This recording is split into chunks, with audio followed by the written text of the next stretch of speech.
আসসালামু আলাইকুম। কেমন আছেন? হ্যাঁ, ভালো আছি। আচ্ছা, গাছ তো শুরু হয়েছে মনে হয় এক সপ্তাহ হলো। এক সপ্তাহ হচ্ছে তো প্রথম থেকে আপনার শেষ পর্যন্ত যে কিভাবে গুড়টা হয় একটু বলেন। একটু গুড়ে জাল করতে যারা অনেকে আছে খেজুরের গাছ দেখেই নাই, এরকম লোকও আমি দেখছি যে তাদের এলাকায় খেজুরের কোনো গাছই নাই, তারা কিন্তু খেজুরের গাছও দেখে নাই, কিন্তু তাদের অনেক চাহিদা, তারা গুড় নেয়, গুড় খায়, অনেক পছন্দ তাদের। তো তাদের অনেকের একটা আগ্রহ থাকে জানার যে আসলে খেজুরের গুড়টা কিভাবে হয়। অনেকেই জানে না, আমার প্রশ্ন করছে যে আসলে এটার প্রসেসিংটা কি, কিভাবে খেজুরের গুড়টা হয় প্রথম থেকে শেষ পর্যন্ত, মানে কিভাবে রসটা পরে, কিভাবে জাল করে, কতদিন লাগে, এটা একটু আপনি প্রথম থেকে শেষ পর্যন্ত একটু। 15 দিন 15 দিন আগে লাগে রস বের করতে 15 দিন লাগে। হ্যাঁ, 15 দিন লাগে।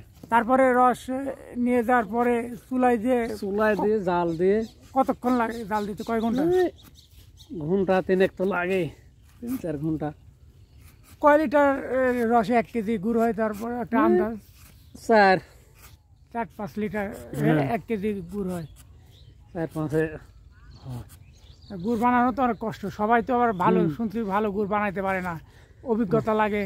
তা তো লাগে, মানে মনে হয় আমি জাল দিলে তো আর গুড় হবে না, এটা গুড় বানানোর জন্য অভিজ্ঞতা লাগে একটা। সব কিছু যেমন ট্রেনিং আছে, এটা তো একটা মানে ট্রেনিং এর মতো তো রয়েছে।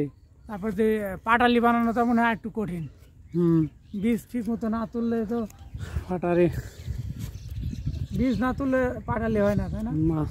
আর অনেকে দেখি বীজের গুড় বিক্রি করে, এটা কি কোনো সময় বানাইছেন নাকি? পুরাটাই বীজ, অনেক দামে বিক্রি করে, মানে পুরাটাই বীজ বীজ বানায়, এরকম দেওয়া যায়। হ্যাঁ, পুরাটাই করা যায়। ওগুলা মানে খরচ বেশি পড়ে, আর ওটা বীজ স্বাদ কম লাগে। স্বাদ কম লাগে, কিন্তু গুড় তো কমে যায় মনে হয়। না, কমে না, গুড় একই থাকে, সাদা হয়ে যায়। সাদা হলে গুড় কমে যায় না ডলতে ডলতে? না, কমে না, একটু তো কমবি। এই গাছটা মনে হয় একদম ফুল রস পড়তেছে। হ্যাঁ, এটা একেবারে ফুল, এই যে সিস্টেমটা ফুল রস পড়তেছে, ফুল, এই যে এটা ফুল পড়তেছে দেখে এরা নাড়িটাও অনেক বড় কিন্তু, তাই না?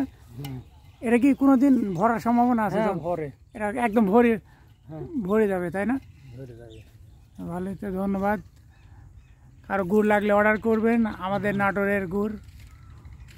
এখানে প্রচুর গাছ দেখালাম, এই যে চারপাশে অনেক গাছ, এবং এখানে এলাকায় কোনো চিনি ব্যবহার করা হয় না, এটা গ্যারান্টি।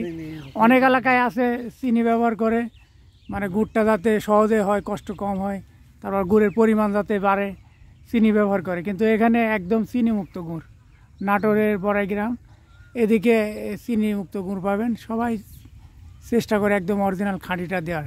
তো সবাইকে ধন্যবাদ, আসসালামু আলাইকুম। আপনাকেও ধন্যবাদ।